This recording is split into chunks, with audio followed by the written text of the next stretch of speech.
I'm joined now by an attorney who says it's about time for Goldman Sachs to be indicted. Andrew Stoltmann is a Chicago-based securities lawyer who represents investors in lawsuits against banks and brokerage firms. So he's coming from this from a very specific perspective, and he joins us now.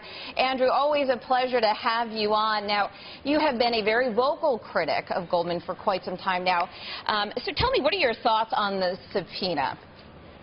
Well, I think it's about time. I mean, I think that Senator Levin provided such a crystal clear roadmap for an indictment either against Goldman Sachs or against Lloyd Blankfein or some of the other senior executives. I'm a little bit surprised it's taken this long. I mean, it's a 652-page report after a 2-year investigation. The roadmap for fraud against the company and Lloyd Blankfein, I think, is very clear.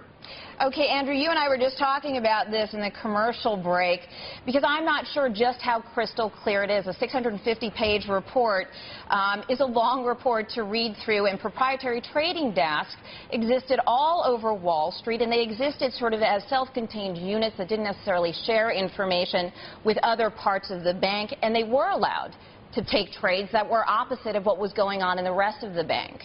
So what did Goldman do that was illegal? If you believe Senator Levin's report, I think the thing that they did that potentially violates the federal securities laws is that they lied about it to customers. It's one thing to take a position opposite of your customer, but if you're asked whether you're opposite the customer, you got to disclose it truthfully and honestly. And if we believe Senator Levin, that's one of the things that Goldman Sachs failed to do.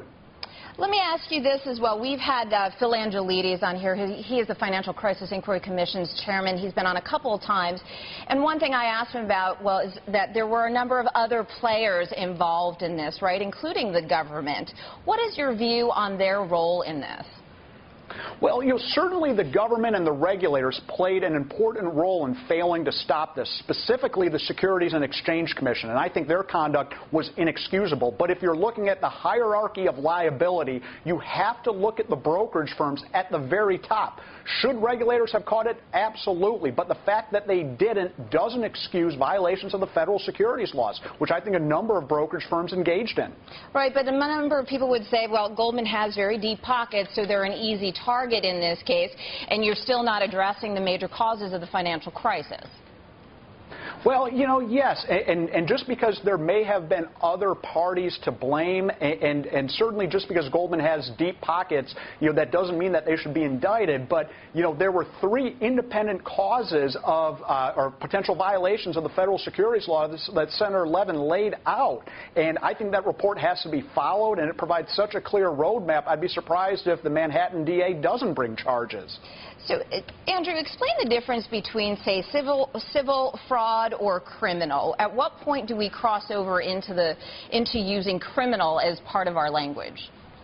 Well, that's kind of the $64,000 question. And the SEC, of course, brought civil fraud charges against Goldman Sachs for the Abacus deal, fined them about $500 million. The big question is whether prosecutors can reach that higher standard that you have in a criminal case versus a civil case. And, a lot of experts, including myself, think that they will be able to meet that standard. Andrew, do you see the Department of Justice also getting involved at some point here? Well, I certainly would hope so. I mean, Senator Levin specifically made the recommendation to the Department of Justice that, hey, look at this report and consider bringing charges. And, it's kind of a question as to whether the Department of Justice will bring it or whether the Manhattan DA's office will bring it. But I'd be surprised if one of these 2 agencies don't act within the next 6 to 12 months.